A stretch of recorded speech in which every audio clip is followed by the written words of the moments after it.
Good morning to, oh, there we go. Good morning. Today we're going to read some more of our book, Stargirl. Last time we read, there were some changes in the school. She had joined cheerleading and was cheering, and the basketball team was doing really great. And then the last game that we read about, people were really upset because they didn't have 100 points. Like, they were winning terribly against this other team, and they didn't have 100 points. And Stargirl got kind of dismayed, so she went out and was talking to the bus driver. Well, her cheerleader friends, supposed friends, told the bus driver that everyone was on the bus. They sent her back in to get something. They said somebody forgot, and she missed the bus home. It was 2 hours. So luckily the custodian at that school took her 2 hours to her home.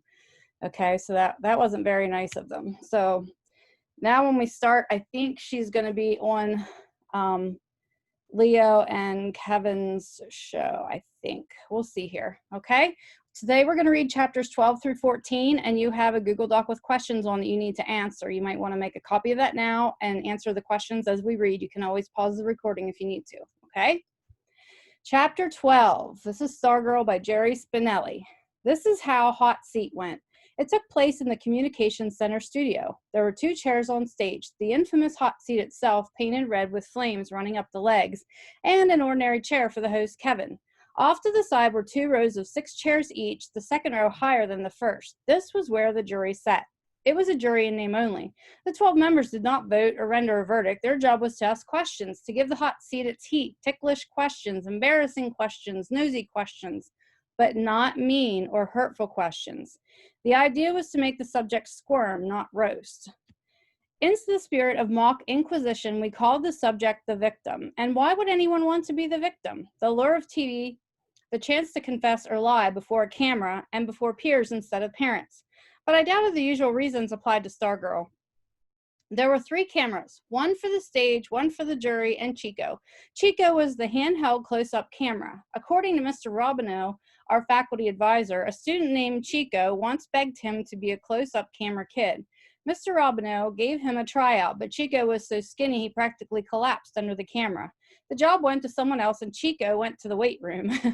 By the following year, Chico had muscles, and the camera was like nothing on his shoulder. He got the job, and he was brilliant at it. He gave the camera his own name.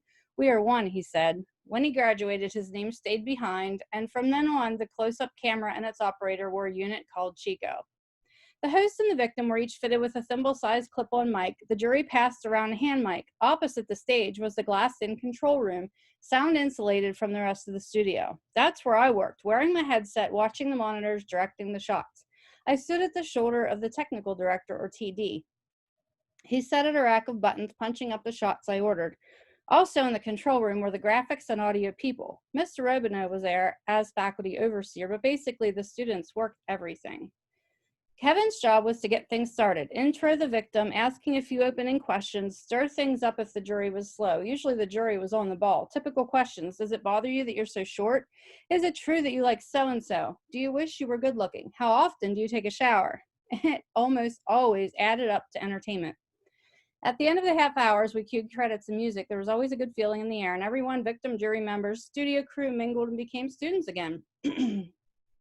We filmed the shows after school, then broadcast them that night, prime time on local cable. About 10,000 homes. Our own surveys said at least 50% of the student body watched any given show. We outdrew most of the hot sitcoms. We expected to top 90% for the Stargirl show, but I had a secret. I wished no one would watch. In the months since we had scheduled the show, Stargirl's popularity had dropped out of sight. Gone were ukuleles from the lunchroom. More and more kids saw her cheerleading behaviors undermining the basketball team and its perfect record. I was afraid of the booze for her might spread from the court to the studio. I was afraid the show might turn ugly. When Stargirl came in that day after school, Kevin gave her the usual briefing while Mr. Robineau and I checked out the equipment. As the jury members straggled in, they were not clowning around or tap dancing on the stage as jurors usually did. They went right to their seats. Stargirl was the one tap dancing, and mugging for the cameras was Cinnamon the Rat licking her nose. Kevin was cracking up, but the faces of the jurors were grim. One of them was Hillary Kimball. Uh-oh, my bad feeling got worse. I retreated to the control room and shut the door. I checked the communications with the cameras. We were ready. Kevin and Stargirl took their seats. I took one last look through the plate glass that separated the set from the control room. For the next half hour, I would see the world through 4 monitors. Okay, everybody announced, here we go.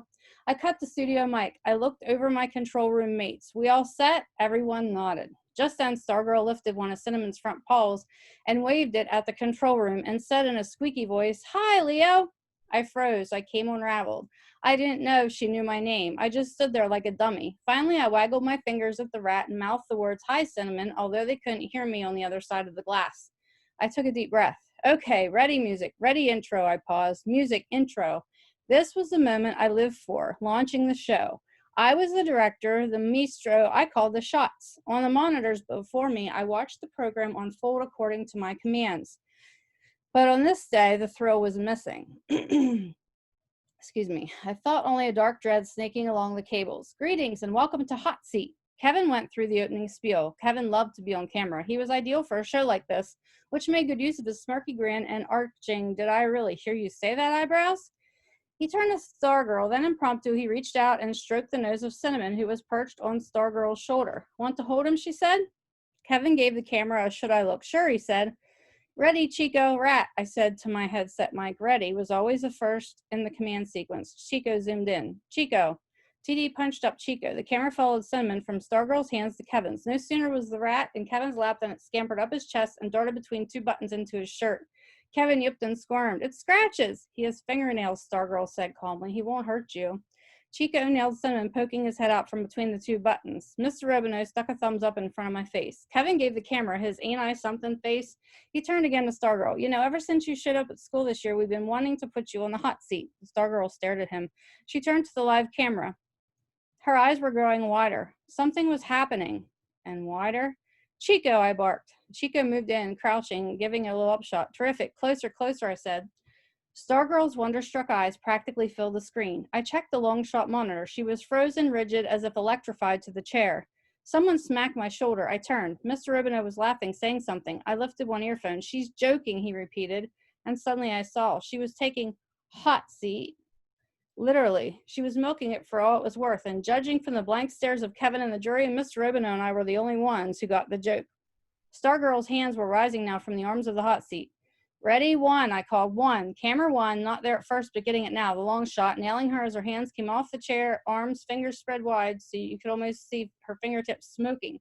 "Hold it," I prayed, "hold it." As her horrified eyes swung down over the side of the chair, the hot seat saw the painted flames. Yikes! Her screen bent instrument dials like palms in a hurricane. The rat leaped from Kevin's shirt. The TV image quaked as my camera 1 man flinched, but he recovered and caught her standing now on the front edge of the stage, bending over with her rear end in the camera, flapping her hands behind her, fanning her smoking fanny.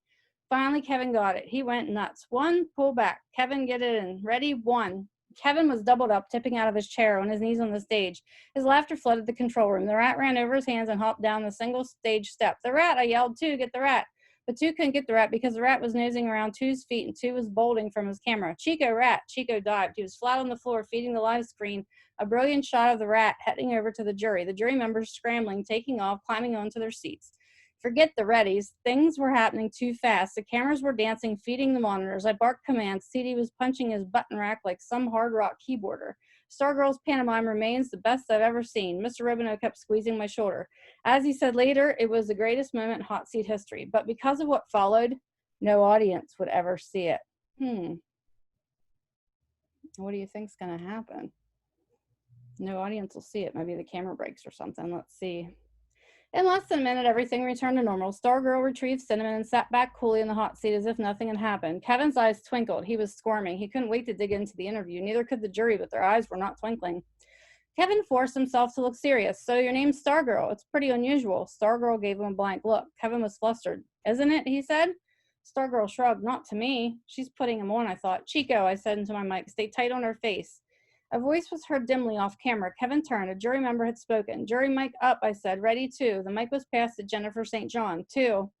The mic looked like a black ice cream cone before Jennifer's face. Her voice wasn't pleasant. "What was wrong with the name your parents gave you?" Stargirl turned slowly to Jennifer. She smiled. "Nothing. It was a good name." "What was it?" "Susan." "So why did you drop it?" "Because I didn't feel like Susan anymore." "So you just threw out Susan and named yourself Stargirl?" "No." Still smiling. "No. Pocket Mouse." 12 pairs of eyes boggled. "What?" I named myself Pocket Mouse, Stargirl said breezily, then Mud Pie, then Holly Gully, then Stargirl. Damon and Ricky snatched the mic from Jennifer St. John. So what's it going to be next, dog turd? Uh-oh, I thought. Here we go. Kevin jumped in. So you change your name whenever you get tired of it? Whenever it doesn't fit anymore, I'm not my name. My name is something I wear like a shirt. It gets worn, I outgrow it, I change it. So why Stargirl? Oh, I don't know. She petted Cinnamon's nose with her fingertip. I was walking in the desert one night looking up at the sky like, she chuckled, how can you not look at the sky? And it just sort of came to me, fell upon me.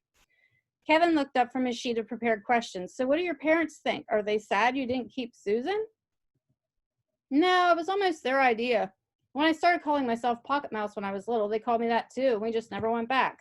Another distant voice from the jury. I tapped the sound man, jury mic, and keep all mics open. I hated to do it. It was Mike Ebersol. I said, do you love your country? Yes, she answered briskly. Do you love yours? Ebersol ignored her question. Why don't you say the Pledge of Allegiance right? She smiled. Sounds right to me. Sounds like you're a traitor to me. Jurors were only supposed to ask questions, not make statements. A hand reached into the picture and grabbed the mic from Ebersol. Becca Rinaldi's angry face appeared on camera too. Why do you cheer for the other team? Stargirl seemed to be thinking it over. I guess because I'm a cheerleader. You're not just a cheerleader, you dumb cluck. Becca Rinaldi was snarling into the mic. You're supposed to be our cheerleader, a Micah cheerleader. I glanced at Mr. Ribineau. He was turned away from the monitors. He was staring straight at the set through the control room window. Stargirl was leaning forward, looking earnestly at Becca Rinaldi, her voice small as a little girl's.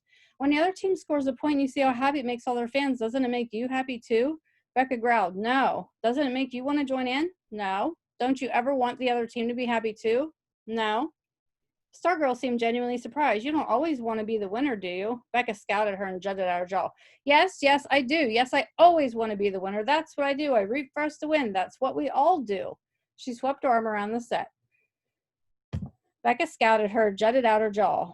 Oh, sorry. We root for Micah. She jabbed her finger at the stage. Who do you root for? Stargirl hesitated. She smiled through out her arms. I root for everybody. Kevin, to the rescue, thankfully clapped his hands. Hey, how about this? Maybe it should be official. Maybe one person in the whole district should be appointed to be on, he waved his arm, everybody's side. Stargirl reached over and slapped Kevin's knee. She could wear every school's letter on her sweater. Kevin laughed. She'd have to be big as a house. Stargirl slapped her own knee. Then no letter at all. That's even better. She looked into the camera. She swiped at the space before her. Out with letters. Cheerleader at large. Everybody's cheerleader. Kevin sat at attention, placed his hand over his heart. With liberty and justice and a cheerleader for all. Ebersol snarled into the jury mic. And a nut roll for all.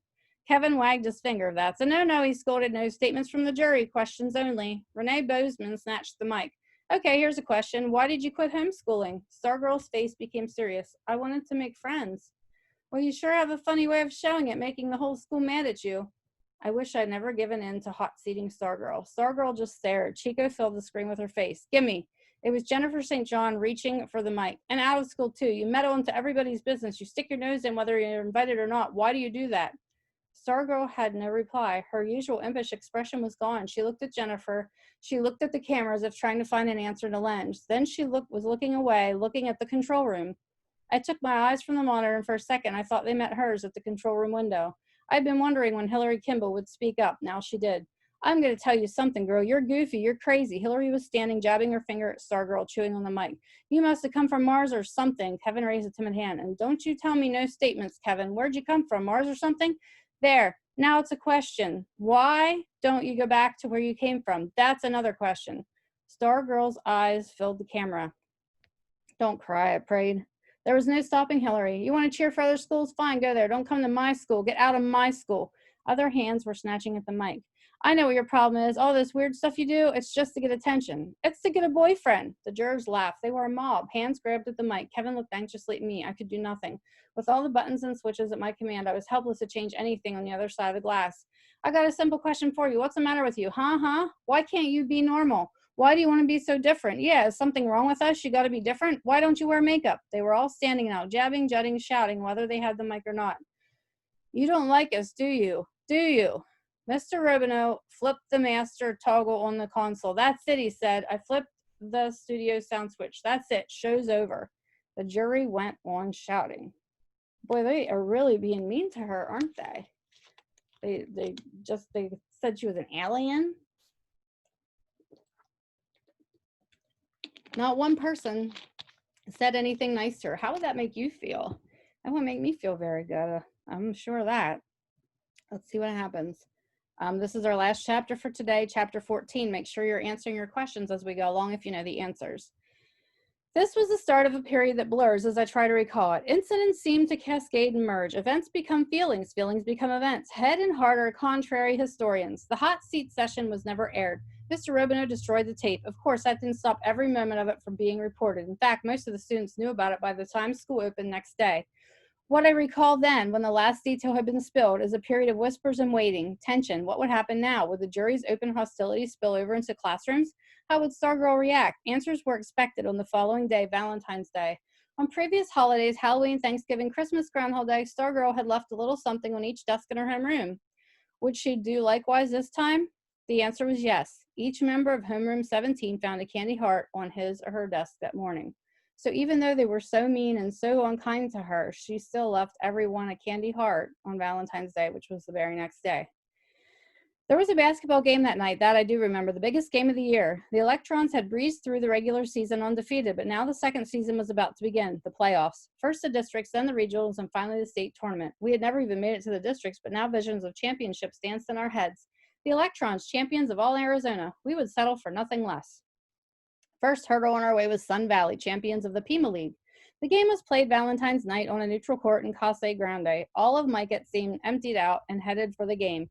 Kevin and I went in the pickup. From the moment the Micah mob entered the gym, our cheers rattled the rafters. The big green M on Stargirl's white sweater flounced as she spun and leaped with the other cheerleaders. I spent as much time watching her as I did watching the game. She cheered when we scored. When Sun Valley scored, she did not. Something inside me felt better, but not for long. We were losing. For the first time all year, we were trailing at the end of the first quarter. In fact, we were getting smoked 21-9.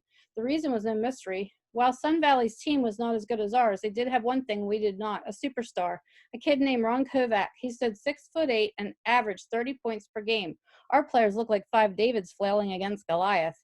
Sun Valley's lead had increased to 19 points midway through the second quarter. Our once raucous fans were stunned into silence, and that's when it happened. The ball was loose in the middle of the floor. Several players from each team dived for it. At that moment, Kovac was running past, trying to avoid the divers, and his right foot came down on a prone player's sneaker. So it was told in the newspaper the next day. At the time, it happened so fast no one saw it, though several people said they heard a sickening crack like a twig snapping. All we knew was that suddenly Goliath was on the floor, writhing and screaming, and his right foot looked all wrong, and the Sun Valley coaches and trainer and players were sprinting across the floor. But they were not the first. Stargirl somehow was already there. When Kovac's own cheerleaders sat gaping and stricken on their bench, Stargirl knelt on the hardwood floor. She held his head in her lap while the others attended his broken leg. Her hands moved over his face and forehead. She seemed to be saying things to him. When they carried him away on a stretcher, she followed. Everyone, both sides, stood and applauded. The Sun Valley cheerleaders leaped as if he had just scored 2 points. Ambulance lights flashed in the high windows. I knew why I was applauding, but I wondered the same about other Micah fans. Were they really standing in tribute, or because they were happy to see him go? The game resumed. Stargirl returned to the cheerleaders' bench. Without Kovac, Sun Valley was a pushover. By early in the second half, we took the lead and went on to win easily. 2 nights later, we lost to Glendale. Again, we fell farther and farther behind as the first half went on. But this time, there was no turnaround in the second half. This time, the Electrons faced no one but 5 players better than themselves. This time, no opponent broke an ankle, though I'm sure in our desperation, some of us secretly wished for it. We were shocked. We couldn't believe it. And then, as the seconds of the fourth quarter ticked by, we did believe. The cheers from across the gym were like volleys of arrows piercing our grand illusions. How could we have been so stupid? Did we really think that little Micah, undefeated in its own third-rate league, could ever stand up to the big city powerhouses around the state? We had been lured into great, foolish expectations, suckered. We were devastated. It had been so wonderful to be winners and so right for us. Winning, we had come to believe, was our destiny. And now, as the Glendale coach sent in the scrubs to mop us up, Micah girls wept. Boys cursed and booed. Some blamed the officials or the nets or the lights. The cheerleaders, to their credit, kept on cheering. They looked up at us with glistening eyes and mascara tracks on their cheeks. They pumped their arms and shouted and did everything that cheerleaders are supposed to do. But their gestures were empty. Their hearts were not in it. Except for Stargirl. As I watched her intently, I could see that she was different. Her cheeks were dry. There was no crack in her voice, no sag in her shoulders. From the start of the second half on, she never sat down, and she never again looked at the game. She turned her back on the court. She stood and faced us and gave us not an ounce of herself to the jubilation across the gym. We were losing by 30 points with a minute to go, but she cheered on as if we had a chance. Her eyes blazed with a ferocity I'd never seen before. She shook her fist at us. She flung her defiance at our gloom, and then her face was bloody. A Glendale player had just dunked the ball, and Kevin pounded my knee with his fist, and I looked to see Stargirl's face. Suddenly, a bloody mask, and I was on my feet screaming, "No!" But it wasn't blood. It was a tomato.